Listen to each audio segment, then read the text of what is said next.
इस सत्संग भजन में आनंद और खुशी हुई कि भाई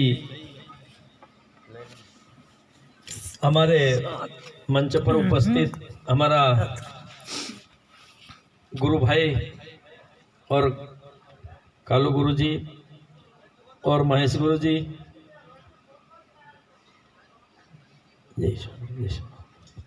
रमेश डावर, दर्जा महाराज, ये सब मिलके दर्जा महाराज ने भी इससे पहले भजन बोला है और अभी ये महेश महाराज ने भी बताया कि गुरु दरिया में नहा ले रे भाई, क्योंकि गुरु दरिया में नहाने का जो भजन बोला है इस कारण से हमारा बहुत से जीवन में सुधार आता है, क्योंकि पानी से नहाने से हमारा शरीर शुद्ध होता है, लेकिन जो गुरु गंगा में नहाने से हमारा जीवन और हमारा विचार और हमारा मन शुद्ध होता है। इस कारण से गुरु की जो गंगा है वो बहुत महत्वपूर्ण है और अनमोल है। इस कारण से बहुत अच्छा भजन अभी गाया महेश महाराज ने, क्योंकि गुरु के ऊपर से भजन गाया। गुरु आज इस धरती के ऊपर परमात्मा ने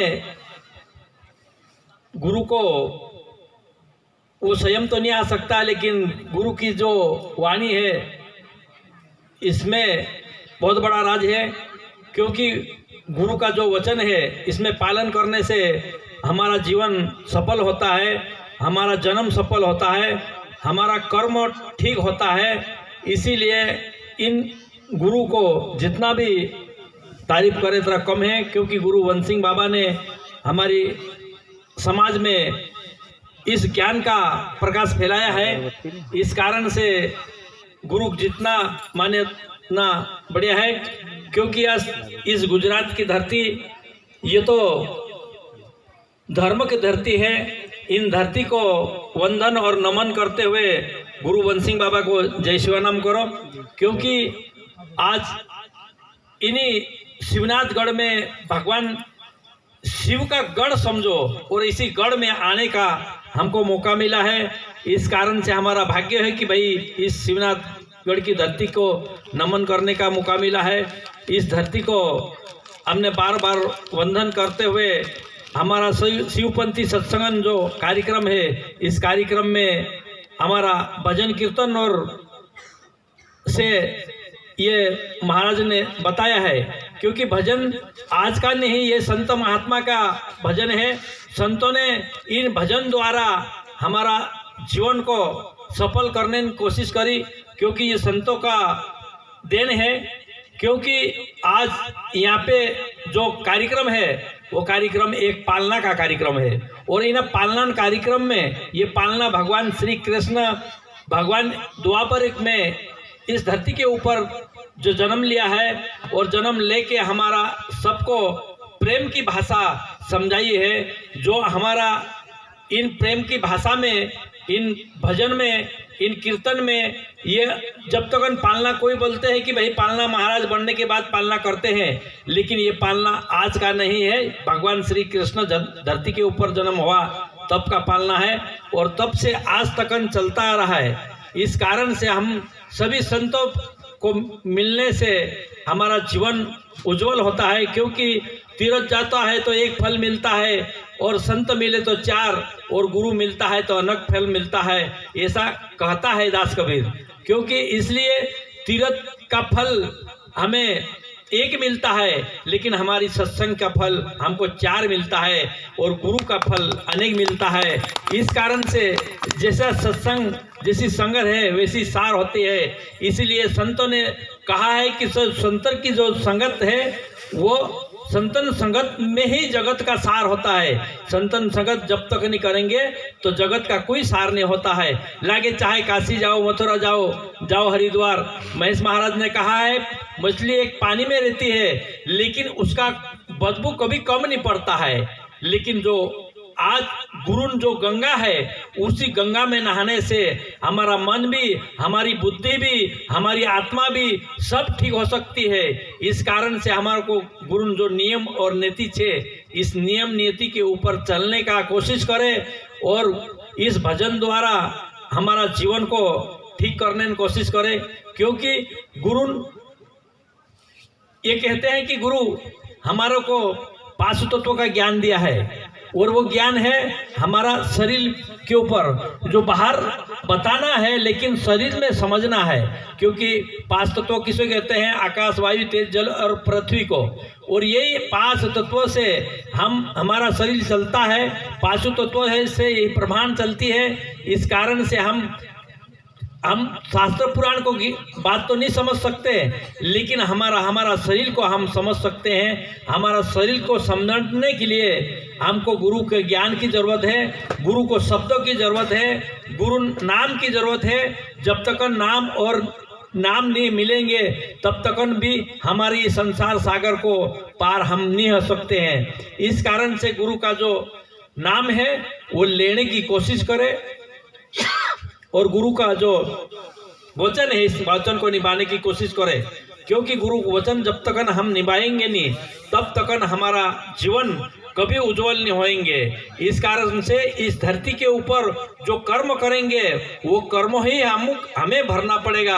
ये कर्म और कोई दूसरा नहीं ले सकते हैं। क्योंकि ना तो आकाश ले सकती है, ना धरती ले सकती है, ना जल ले सकता है, ना अग्नि ले सकती है और ना पृथ्वी ले सकती है। क्योंकि जो हमारा कर्म का बोझा है वह हमारा शरीर के ऊपर बंधा हुआ है, या हम किसी के ऊपर डाल नहीं सकते हैं और ये बोझा हमें ही को भरना पड़ेगा। इस कारण से गुरुदेव ने कहा है कि इस धरती के ऊपर जो जीवन मानव का है तो मानव का कर्तव्य क्या है, उस कर्तव्य को समझने की कोशिश करें। क्योंकि मानव का कर्तव्य यही है कि मानव अच्छा मार्गों से चले, हर इंसान को अच्छी बात बताए और जहां भी रहे वहां ईमानदारी से रहे। जहां भी काम करे, या दाढ़ी करे, धंधा करे, लेकिन ईमानदारी से करे। क्योंकि इस धरती के ऊपर जो इस दुनिया में जो छोटा बच्चा आता है उसका क्या दोष है? कोई बच्चा अच्छा महल में पैदा हो रहा है तो कोई बच्चा झोपड़ी में पैदा हो रहा है, लेकिन शरीर तो सबका एक है। लेकिन कारण इसका क्या है कि भाई एक झोपड़ी में एक महल में, लेकिन अपना जो कर्म है उस कर्म के हिसाब से वो हमको जन्म मिलता है। इसीलिए हमारा जन्म, आगे का जन्म सुधारने के लिए हमको आज से करना पड़ेगा अच्छा काम। जब तक हम आज से अच्छा काम नहीं करेंगे तब तक हमारा जन्म नहीं सुधर सकता है।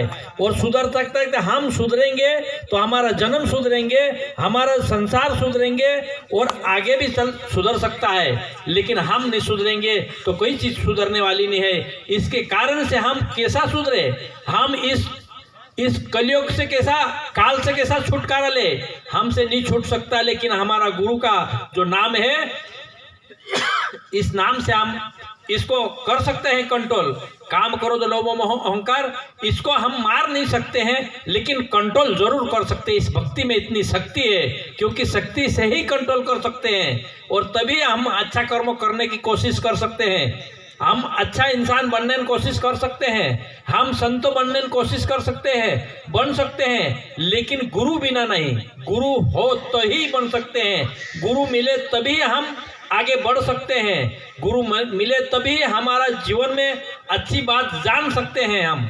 लेकिन गुरु जब तक नहीं मिला तो हमारा प्रकाश में रहते हुए भी हम अंधारा में भटकने वाले हैं। इसका कारण एक ही है कि ज्ञान नहीं है। इसी कारण में संसार में प्रकाश में है तब भी हम अंधारा में हैं। इस कारण से हम अंधारा में नहीं रहे और हमारा जीवन में क्या क्या चीज़ है, ऐसा गुरु वन सिंह बाबा ने तत्व द्वारा हमको बताया है। आकाश हमारा शरीर में सिर में रहती है, वायु हमारे शरीर में नाभि में रहती है, तेज हमारे शरीर में पित्र में रहता है, जल हमारा शरीर में लालूटा में रहता है, पृथ्वी हमारे शरीर में कलेजा में रहती है। इसी ये पूरा विश्व हमारा शरीर में है। इस कारण से ये 33 कोटि देवी देवता भी हमारा शरीर में विराजमान है। इसीलिए हमें क्या करना चाहिए? थोड़ी सर्दी है, क्या करना चाहिए कि भाई ऐसा पूरा विश्व हमारा शरीर में है तो हम कैसा रहना चाहिए, हम कैसा बोलना चाहिए, हम कैसा चलना चाहिए, क्योंकि हमारा इंद्रिय दो है। जैसे कहते हैं कि नहीं, कान इंद्रिय ज्ञान का है लेकिन मुख कर्म इंद्रिय का में आता है, नेत्र हमारा ज्ञान में है लेकिन पांव कर्म इंद्रिय में आता है। ऐसा हमारा हर चीजें हमारा शरीर में है, लेकिन इन इंद्रियों को ही हम सुधारेंगे। हम इन इंद्रियों को गुरु की वाणी सुनाएंगे, हम अच्छे लोगों के साथ संगत करेंगे तो हम अच्छे बन सकते हैं। क्योंकि हर इंसान से जो इंसान आता है इस दुनिया में, तो सब एक ही कंपनी से आता है, एक ही हाड़ मांस का बनता है, चाहे कौन भी हो। लेकिन एक आदमी संत कहलाता है और एक आदमी दारूकुट्टे कहलाता है। इसका कारण क्यों है कि क्योंकि इस धरती के ऊपर हमारा खान पान उल्टा सीधा है, इस कारण से हम ऐसा कहलाते हैं। जो इस धरती के ऊपर हम संत महात्मा की संगत करते हैं, गुरु की संगत करते हैं, भजन कीर्तन को मानते हैं, भजन कीर्तन को सुनते हैं, तो अब हम संत कहलाते हैं। लेकिन क्या कारण इतनी है कि कोई चमड़ी और हाड़ मांस में दोष नहीं है, संगत में दोष है। और हम जो करनी करते हैं इस करनी में दोष है। इसीलिए अच्छी करनी करें, चाहे बोलो चाहे गुजरात रहो, चाहे एमपी रहो, महाराष्ट्र में रहो, जहाँ भी रहो वहाँ भगवान का नाम लेते रहो। यही हमारा सबका कहना है, गुरु वंशिंग बाबा का कहना है। राम नाम का हीरा मोती मैं बिखराऊं गली गली, ले ले रे कोई राम का प्यारा शोर मचाओ गली गली। इसीलिए ये राम नाम का हीरा मोती है। ये हम इस हीरा मोती से लेने से हमारा जीवन सफल होगा, हमारा जीवन उज्जवल होगा। क्योंकि जब तक हम इस चीज को समझे नहीं तब तक हम अच्छे नहीं बन सकते हैं। इस कारण से हम दाढ़ की मजदूरी करना जरूर है, लेकिन ईमानदारी की दाढ़ की मजदूरी करो। हम किसी का घर काम करेंगे लेकिन ईमानदारी से करेंगे, हम किसी को खा के नहीं भागेंगे। क्योंकि हमारा शिव पंथ ऐसा ईमानदार रहना चाहिए। और शिवपंथी की बात आज तक किधर हो भी नहीं गलत और आगे भी नहीं हो सकती। लेकिन आज ये चाहे कोई मानो या मत मानो, जरूर हम दाढ़ की मजदूरी करने वाले हैं। हम कोई सेठ साहूकार तो नहीं है, लेकिन दाढ़ की मजदूरी करेंगे, लेकिन गुरु का नाम लेते रहेंगे। और गुरु का नाम लेते रहेंगे, हमारा भगवान को हम मानेंगे, हमारा कर्मों को हम सुधारेंगे और हम आगे बढ़ने की कोशिश करेंगे। क्योंकि आज ये यहाँ पे दाढ़ की मजदूरी करने के लिए आए थे ये कालू महाराज ने और ये महेश महाराज ने और ये बाकी महाराज बहुत सारे हैं, लेकिन दाढ़ की और हमारा पेट को जरूर देखे हैं, लेकिन भजन सत्संग कभी नहीं पड़ी। ये गुरु जो नाम है, गुरु की जो मुरली है वो उन्होंने बजाई है इस शिवनाथगढ़ में। और यहाँ गुरु की जो मुरली है वो इन्हें गांव-गांव में बजाकर हमारा शिवपंथी का जो सत्संग है उन्हें आगे बढ़ाया है। इसीलिए इन लोगों को भी मैं बहुत बहुत अभिनंदन और स्वागत करता हूँ कि भाई ऐसी स्थिति में भी हम भगवान का नाम हम बहुत लेते रहे। इसी स्थिति में हम दाढ़ की मजदूरी करते हुए भी हम हमारी फिक्र नहीं करी, हमारी सत्संग की फिक्र करी, हमारा गुरु का फिक्र करी, हमारी भक्ति की फिक्र करी। इस भक्ति को फिक्र करते करते ही तुम इन शिवनाथगढ़ में जी भक्ति का जगाया है, अलग जगाया है। इस कारण से तुम बहुत महान आदमी हो, क्योंकि इसी संसार में ये चीजें तुमने कर दिखाई है। इसलिए कम से कम तुमको मैं बहुत बधाई देता हूँ, क्योंकि भाई हमारी इस स्थिति में भजन कीर्तन करना और आगे सत्संग चलाना मुश्किल काम है। इसीलिए हमारा जो भी समाज है, समाज हमारा जितना भी है, हमारा समाज ओरिजिनल काम करके खाने वाले समाज है। हम झूठा खाने वाले चीज नहीं है, ओरिजिनल ईमानदारी की चीज खाते हैं।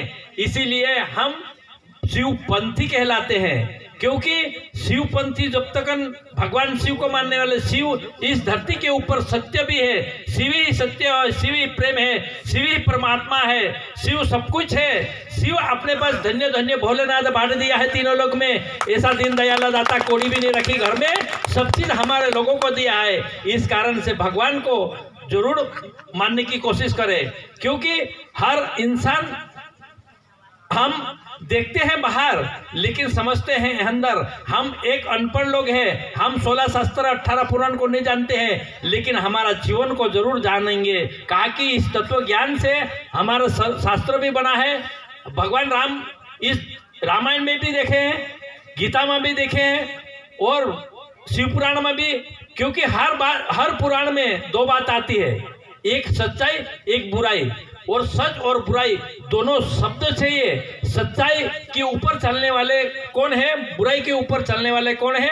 इसीलिए हम सच्चाई के ऊपर चलने वाले का क्या होता है, बुराई के ऊपर चलने वाला का क्या होता है, ये तो हम शास्त्र में सुन लिया है। लेकिन हम हमारा शरीर में भी देखने की कोशिश करें, क्योंकि हमारा शरीर में कम से कम नियम और नीति, जो सो नियम और नीति यानी कम से कम नियम नीति कर्म नीति।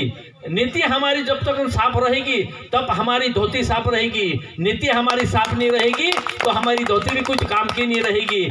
इसीलिए हम कम से कम नीति कितने प्रकार की है, नियम नीति कर्म नीति और नीति, और जो गिरी कितनी है, दादागिरी और बाबागिरी और संतगिरी। ऐसा हर चीज में अलग अलग है। जैसे सपना अवस्था, जागृत अवस्था, सपना अवस्था, सुषुप्ति अवस्था, ये 3-4 प्रकार की अवस्था है।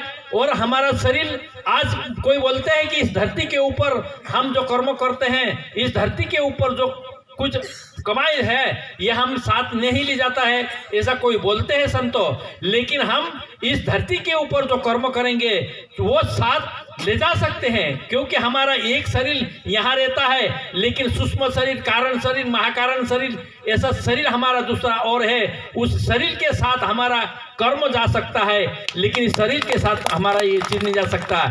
इसीलिए कर्म को सुधारो और कर्म अच्छा करो, तब जाके हम हमारा सूक्ष्म शरीर द्वारा हम ले जा सकेंगे और इस कर्म द्वारा हमारा जन्म सफल होंगे।